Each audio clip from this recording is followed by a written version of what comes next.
তো 9 তারিখে কলকা করতে যা কিছুটা মুহূর্ত তোমাদের সাথে শেয়ার করছি। তো আমি রেডি হয়ে গেছি, এবার আমাকে কাঁচরাপাড়া স্টেশনে যেতে হবে। তো কাঁচরাপাড়া স্টেশনে যাই, আর কিভাবে যাব সেটাও আমাকে যে মেকআপ আর্টিস্ট ছিল সে আমাকে বলে দিয়েছিল যে এইভাবে আসলে সুবিধা হবে। তো আমি যাই কাঁচরাপাড়া স্টেশনে চলে এসেছি, এপার থেকে ওপারে 2 নম্বরে যেতে হয়েছে, যে 2 নম্বরে গিয়ে তারপরে ট্রেনের ওয়েট করছি। আর যখন 1 নম্বরে ছিলাম তখনই দেখতে পাচ্ছি একটা ট্রেন পাস করে গেছে, কিন্তু যখন আমি আসলাম তারপর অনেকক্ষণ টাইম লাগলো। তারপর যাই হোক ফাইনালি অনেকক্ষণ পরেই আমি দমদম স্টেশনে চলে এসেছি। আর বড় বলছিল যে ও আমার সাথে যাবে, তো তারপর বরের জন্য কিছুটা ওয়েট করার পরে তারপরে দমদম স্টেশনে থেকে বাইরে বেরিয়ে বাস ধরবো। তো যেদিকে বলেছিল সেই দিকে অন্য রুটের বাস যায়, তারপরে আবার যে রুটে যাব তো সেই দিকে এসে এবার বাসে করে যাচ্ছিলাম। তারপর মনে হলো একটুখানি কলকাতার একটু রাস্তাঘাটের ভিডিও করি, যেহেতু অনেক দিন বাদে বাদেই কলকাতাতে আসা, যেহেতু এখন আর সেভাবে কলকাতাতে আসতে হয় না, এখন শুধুমাত্র কলকা করার উদ্দেশ্যেই বিশেষ করে কলকাতাতে আসা। তো তার জন্যই ভাবছিলাম একটুখানি রাস্তার চারিদিকটা দেখা। আর কলকাতা সবারই একটা প্রাণের একটা শহর। তো যাই হোক তারপরে একটু বাইরের দিকটা দেখাচ্ছিলাম, বাস থেকেই দেখাচ্ছিলাম।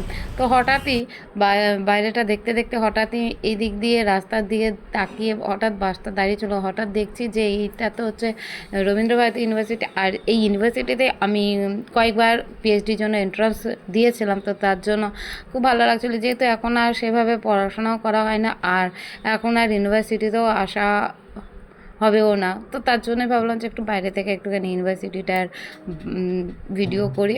আর যেহেতু একটা সময় গেছিলাম আর খুব ভালো লাগতো, এখন যেহেতু পড়াশোনা থেকে অনেকটাই দূরে সরে গেছে, এখন আর সেভাবে আর ইউনিভার্সিটির ভেতরেও যাওয়া হবে না। তো যাই হোক তাই জন্যই একটুখানি ভাবলাম যে একটু ইউনিভার্সিটিটা বাইরের থেকেই ভিডিও করি, যেহেতু কিছু পুরনো স্মৃতি মনে পড়ছিলো, তো তার জন্য একটু ভিডিও করছিলাম। আর যতক্ষণ দাঁড়িয়ে ছিল ততক্ষণ করলাম। তারপরে আমরা ডানলপ স্টেশনে চলে এসেছি। তো ডানলপ স্টেশনে এসে তারপর কল করে নিয়েছিলাম কিভাবে যাব, তো আমাদেরকে নিতে আসবে একজন।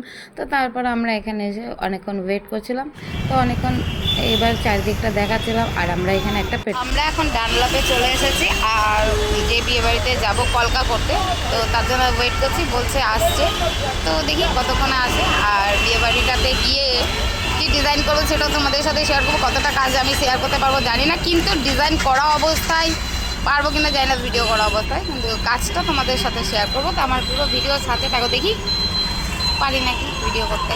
তো বিয়েবাড়িটা কীভাবে যাব কিছুটা ফোনে আমাদেরকে লোকেশান বলে দিয়েছিলো এইভাবে যেতে হবে। তো তারপরে সেই অনুযায়ী কিছুটা মোড়ে গিয়ে তারপরে একজন আসলেন, ফোন করলেন, তো তারপরে তিনি যেভাবে নিয়ে যাচ্ছিলো সেইভাবে যাচ্ছিলাম। তো অনেকক্ষণ পরে বুঝতে পারলাম যে নিয়ে যাচ্ছিলো তারই মেয়েরই বিয়ে।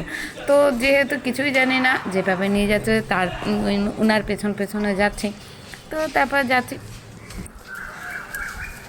তো তারপরে দূর থেকে আমাদেরকে দেখিয়ে দিল আর একটু সোজা গিয়ে ডান দিকে গিয়ে 3 নম্বর বাড়িটা। তো তারপর যেভাবে বললো সেইভাবে আমি বাড়িটাতে পৌঁছে গেলাম। তারপরে এবারে কলকা করার আগে একটুখানি ওকে দেখাচ্ছিলাম তারপরে কি কলকার কাজটা করেছে এটা একটু দেখো। যেহেতু কলকা যখন করছিলাম সেইভাবে কেউ ভিডিও করা ছিল না, ওরাও একটু কাজে ব্যস্ত ছিল।